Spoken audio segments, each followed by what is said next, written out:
you, Nancy. Okay, our next guest speaker is Dave McCoy with Citizens Advisory.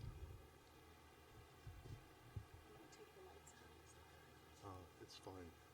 Yeah, I've got enough light here.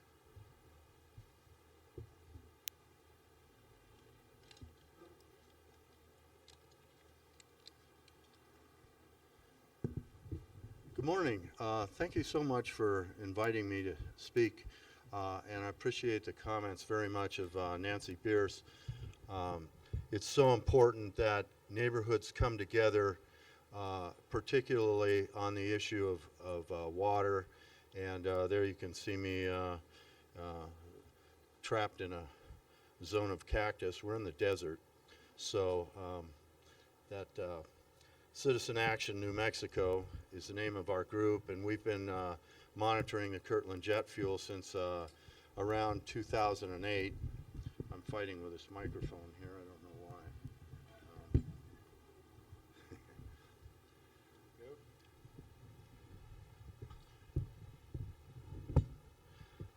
Our mission is to monitor Sandia Labs and Kirtland Air Force Base. We've also been involved somewhat with Los Alamos National Laboratories. At Sandia Labs, we have toxic chemical and radioactive waste. Kirtland Air Force Base, same problem there. The Sandia Labs has contaminated the groundwater with perchloroethylene, trichloroethylene, nitrates, chromium, many other contaminants. They're in large areas of contamination down in our groundwater. Kirtland Air Force Base, the jet fuel contains, and aviation gas contains benzene, toluene, xylene, and particularly ethylene dibromide. EDB is the major contaminant of concern. We know that there can be tremendous impact on the region from the operations of Sandia Labs at 1.5 billion and Kirtland Air Force Base at about 6 billion. Some of that impact can be extremely damaging, though, economically to the community if contamination problems are not resolved. So I want to get through some of these. For example, at Sandia Labs, they have what's known as the mixed waste landfill. These were open pits and trenches where they disposed of highly toxic chemicals, radioactive waste. You can see the care with which they were deposited in there. Plastic bags, cartons, wooden boxes. Here's 119 drums of plutonium waste that were disposed of there. That's buried. That'll be a threat for the next 250,000 years at least. Some more pictures. There's the landfill there again.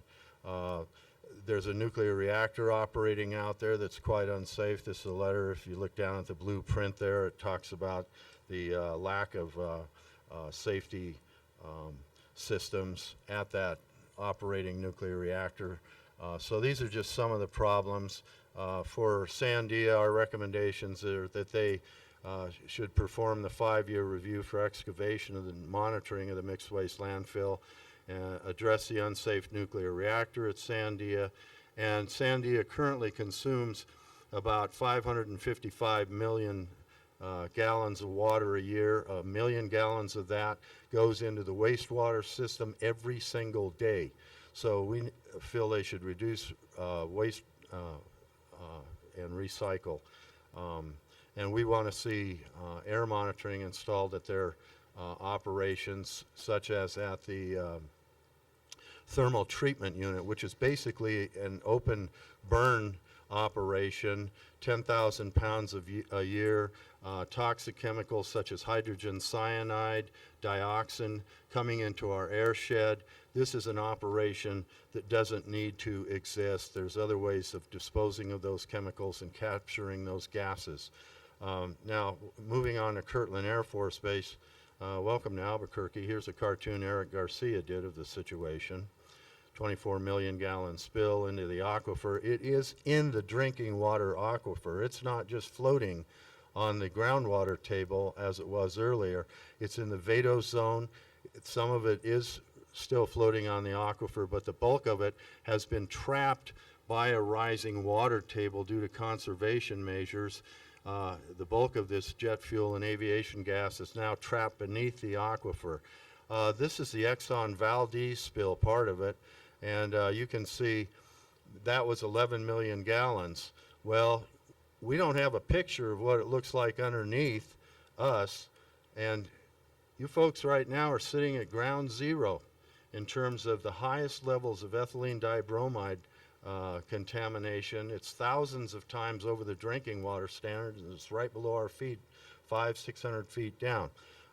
So this is a spill that's at least twice the size of Exxon Valdez. I want to go through a little bit of history with you on this. In the 1950s, Kirtland replaced an existing pipeline and jet fuel facility. Bulk fuel facility is what it's called. And there was an Air Force regulation that required them to do annual and 5-year inspections of the pipeline. Every single year they were supposed to do that. They didn't perform those pipeline inspections as they were supposed to. How do I know this? Because I did a Freedom of Information Act request. Citizen Action has done many of those. We haven't, and they told us, you know, they had no information to show that any of those pipeline inspections were done. In 1985, they issued waivers to not do those inspections. In 1992, they discovered a jet fuel leak at the pump house, and that's 7 years earlier than their claim to have found it at the offloading racks. In 1994, they again issued waivers. In 1999, they finally did the pipeline testing, and the Environment Department came out in year 2000, found the soil was absolutely saturated. It was a 25-foot by 75-foot area, totally saturated. You could smell it. You'd get it on your boots. So the claims that they didn't know about this until 1999 are highly suspect. In 2002, they knew that there was 4 feet of jet fuel that was floating on the aquifer. That was not reported to the public. In 2006, they discovered from testing at Bullhead Park that the jet fuel aviation gas plume was leaving the base. But they didn't tell anybody until 2 years later in 2008. That's when they had the first public hearing about the jet fuel escaping from Kirtland Air Force Base into city limits. In 2008, the Air Force estimated that, well, let's go back to year 2000. They estimated that the spill was only 157,000 gallons. In 2008, the spill was estimated at 1 to 2 million gallons. In 2010, the Environment Department said no, they thought it was around 8 million gallons. And the Groundwater Bureau was quite angry with Kirtland, and because they hadn't performed the testing that they were supposed to or any kind of remediation.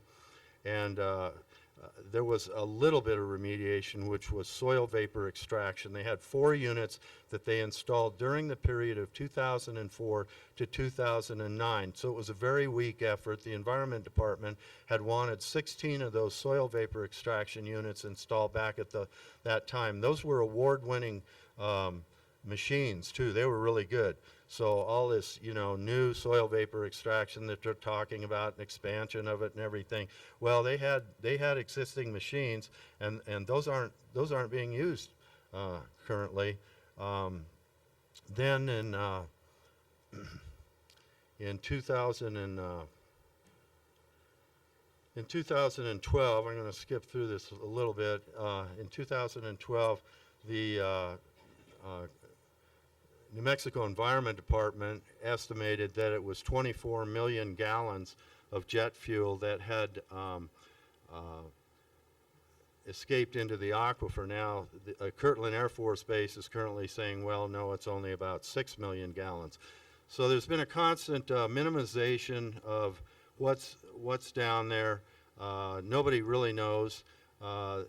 There's never been a real mass balance taken of these contaminants, so it's quite problematic.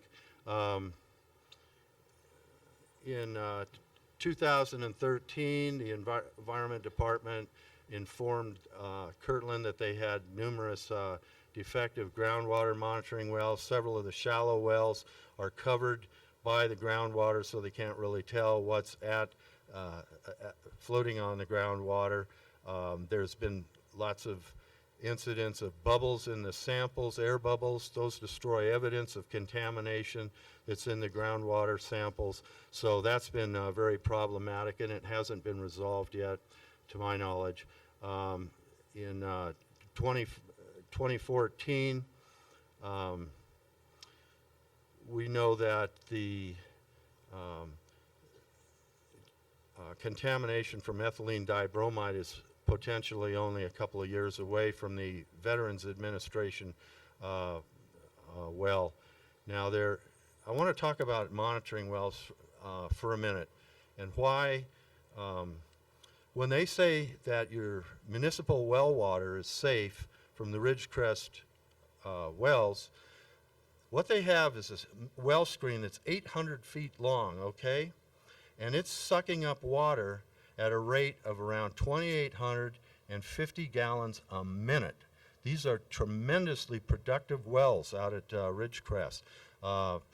So you're taking in around 10 million gallons a day that goes in to your drinking water supply. Tremendous dilution of anything that might be in that water that you're looking for in parts per trillion. Ethylene dibromide is so toxic that it's measured in parts per trillion. The EPA says there shouldn't be any of it in your water at all. They can detect down to about 10 parts per trillion. Now, a monitoring well is only about 15 feet long, takes very discrete samples, and it can measure whether ethylene dibromide is there or not. One of the things that the Water Utility Authority asked for in an earlier resolution, and Citizen Action provided that resolution to Ray Garduno in its written form, was that monitoring wells be immediately placed at the Ridgecrest wells. That has not been done. That's the most protective thing that could be done in terms of sentinel wells, early warning, that kind of thing. Is it there? Is it going to be in our water? We really need those kind of wells. I want to show you, this is a ruptured piping that they discovered in 1999. Now this thing, they didn't put a pack of cigarettes or a hand or something there to give you an idea of the size, but it's several feet long and quite wide. This thing was big, you know. So there was a lot of breaches of that line. Now,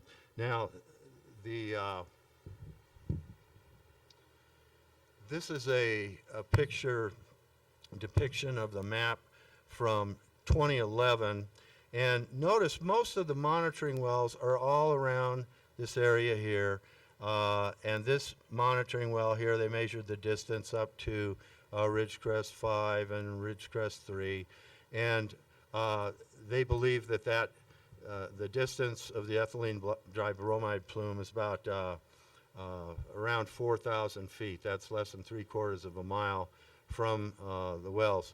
Now, if you notice this area here, it's a straight line. Well, the fact is they don't have any monitoring wells that are in this 4,000 foot distance between these wells. So they don't really know what's going on out there. There's a question?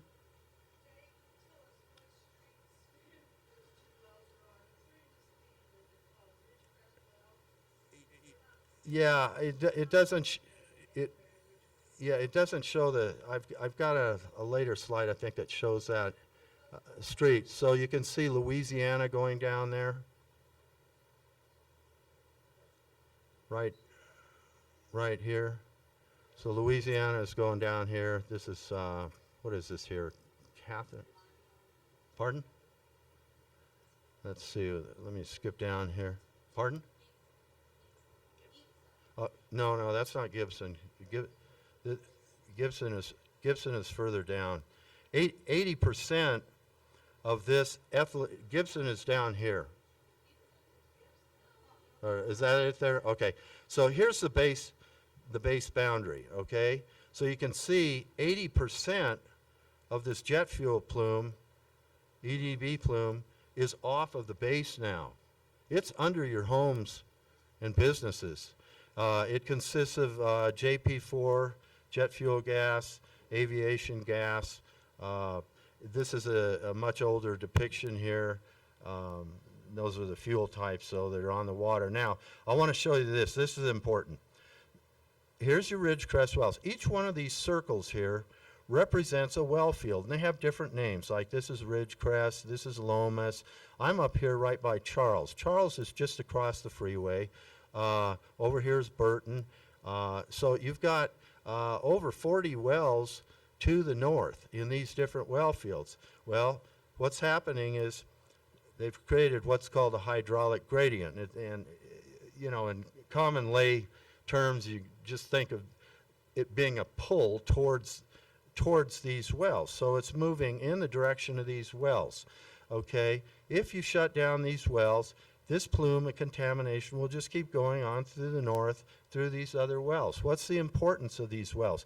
These wells here are extremely low in arsenic. They're down around 2 parts per billion in arsenic. So they're used for blending. Now, how much water do they produce? These wells at Ridgecrest are 20% of your water production here. Okay? Huh? For Albuquerque. These are very high producing wells. They're low in arsenic. Some of these wells to the north and over here, particularly on the west side, are very high in arsenic. Out of 92 municipal wells, 50% of those wells are over the EPA limit for arsenic. Some of them are up around 40 parts per billion. The limit is only 10. Okay? So it's important to be able to blend that arsenic down. Nobody wants to drink arsenic. I hope you all got bottled water by now. But at any rate, as we have a drought, we get lower levels of water in the river, and we're still dependent on this groundwater for this blending process. If they can use river water, they can use that for blending the arsenic down. So you can see, you know, it's kind of, we're between a rock and a hard place. You know, if ethylene dibromide hits those wells, are they really going to shut them down? You know, John Stomp from the city says that they will. Now, this is a picture here, and it's a little hard for me to see it from back here, but there's these yellow pins that they stuck in the map. I think that's Ridgecrest 5. Can you tell me from there? And let's see. Yeah, and I think this is, that's 3 over there. And somewhere is Kirtland Air Force Base 3. I think it's there. But look at the density that's around this well field, okay? Now, they need to know what's between the spill that's down here headed this way. They need to know the hydrologic characteristics of this area to know how wide the plume is, how long it is, how deep it is, and how fast it's moving, and they don't know that. Now, they've come up recently with these models from the EPA. Citizen Action was the one that obtained that EPA model, and it said, well, it'd be 30 years before it hit. Well, the reason we asked for that model in the first place was because the Environment Department had stated that based on their review of the EPA model, it would be 5 to 7 years before the EDB got to Ridgecrest wells. Okay, so I thought, okay, great. Let's see the model. So then the model arrives, and it's got the. It wasn't given to me first. I was the one that asked for it. It was given to the Albuquerque Journal. I won't say who the reporter was. He was called up that morning. The story was spun to him. The next morning, it was in the newspaper that it'll be 30 years before the ethylene dibromide arrives at your drinking water wells. Okay, so. He didn't talk about page 63 of the report that talked about uncertainties. And the uncertainties were described as a lack of groundwater monitoring wells in this area, not knowing how fast it's moving, all the things that I've already described. So this is quite problematic. Let's see, I'm trying to move to the next slide. That's the pointer. It's not going down for me. What's going on here? I need to move to the next slide. Okay, so these are arsenic levels. All those red ones are, I mean, there's many more than that, but that's just a sample. Now, who's taking care of this? Who's in charge? Who is really in charge? Okay, I'm an attorney. What controls this approach to how we're going to clean this up, how it's regulated, is the New Mexico Environment Department. They're authorized by the Environmental Protection Agency to have the Hazardous Waste Management Plan, which is called RCRA. That's an acronym, it stands for Resource Conservation Recovery Act. In April of 2010, there was a letter from James Biarzi at that time. He told Kirtland, on or before June 10th, we want you to have a plan in place, an interim measures plan to remediate, stop the migration of the El Napo plume, okay? And all this was supposed to be completed within 5 years. On August 6th, he sent him a reminder letter. Hey, haven't gotten your plan. I'm supposed to have it in June.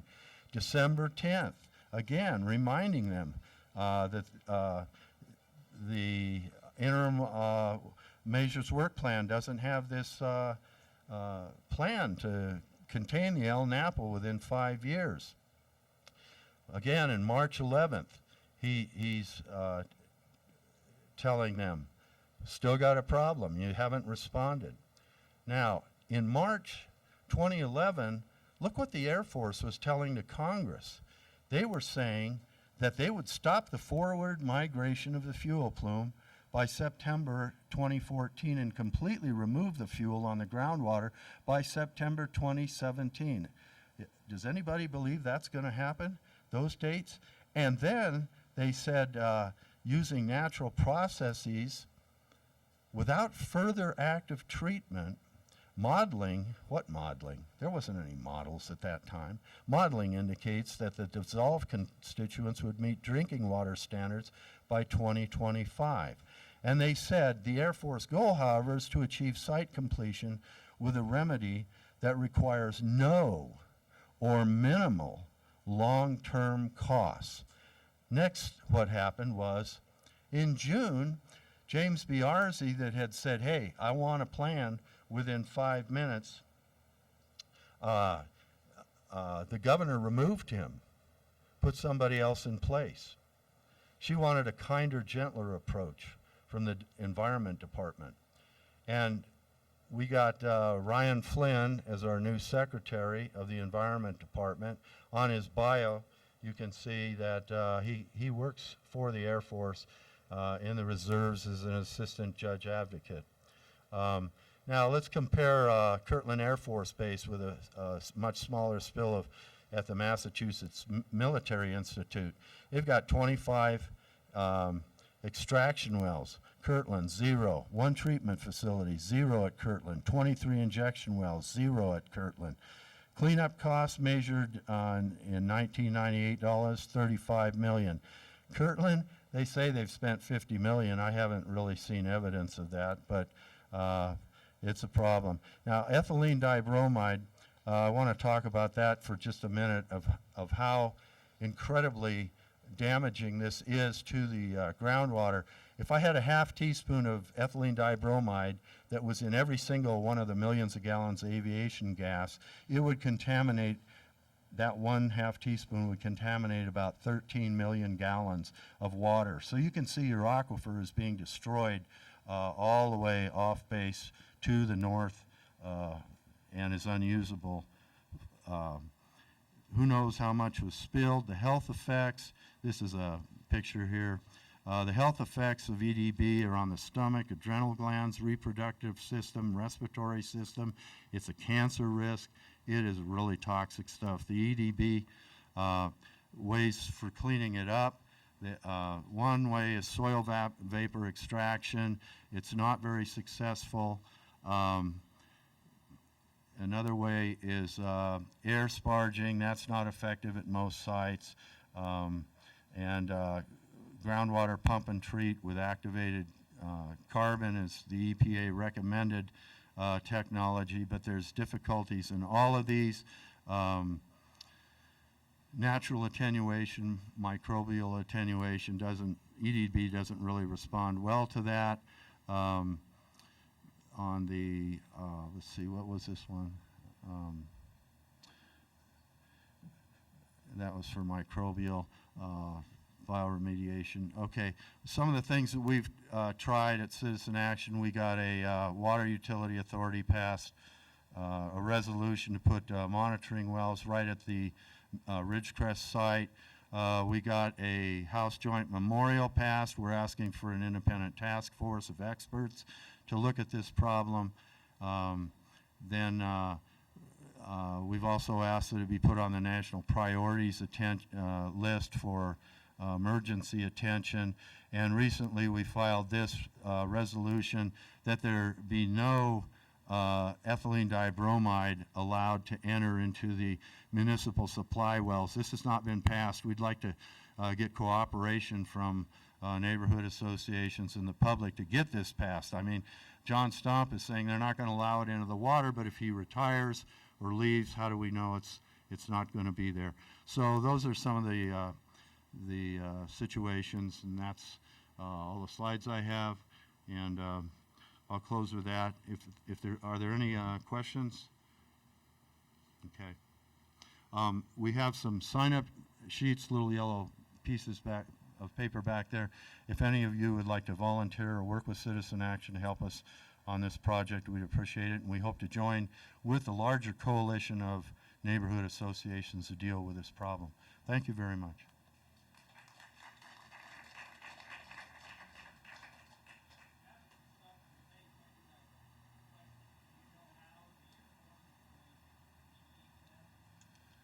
Well, the Air Force can't do anything that the Environment Department doesn't order it to do. And the only thing that's been ordered to date is some soil vapor extraction, which won't address the ethylene dibromide problem that's dissolved in the groundwater. And then they've also said, well, we want you to do some, put in a pilot program for air sparging. Now, and they've threatened to fine them $10,000 a day if they don't get that plan. However, that's one unit of air sparging. It can only, its only potential is perhaps within a 25-foot radius. All of this is on Kirtland Air Force Base. It's not off.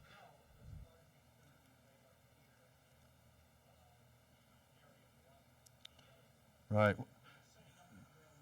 Right. And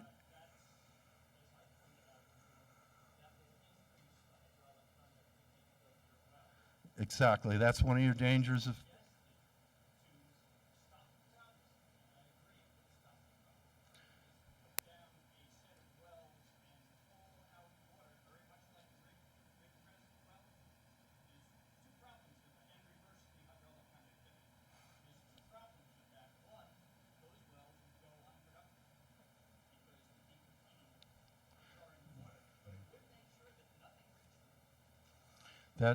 That is a problem.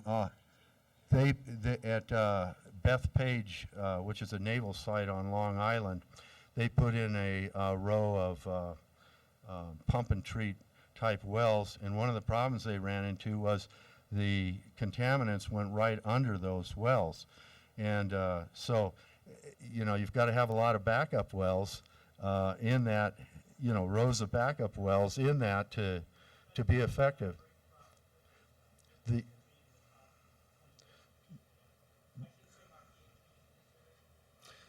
The main problem with doing anything at present is they haven't performed the characterization. They don't know how really big this spill is or how deep or that.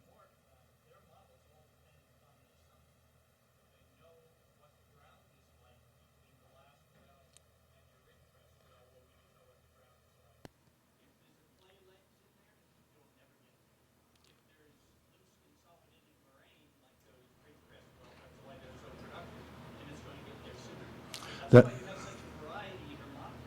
that's correct, and the ethylene dibromide plume is going down at the present time, and there's what they call the ancient Rio Grande strata, and once it gets in there, that's a fast pathway to those municipal wells.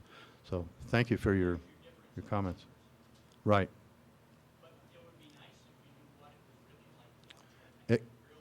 Exactly, exactly. Also, Dave, I wanted to mention too that, you know, when we had the Environment Department at the coalition meeting in February, he was still anticipating that Kirtland have their plan delivered to the Environment Department by June 30th. So I don't know if they're still on track with that. And because then it still takes our Environment Department to read it, to analyze it, and then say okay or not okay. If it's not okay, what do you want us to do? They're the regulators here. That's the interim plan for sparging, and you know, in all this 15 years, you've never seen a single fine, not one. They could take the Air Force to court right now for not following the original directive in April of 2010. Thank you.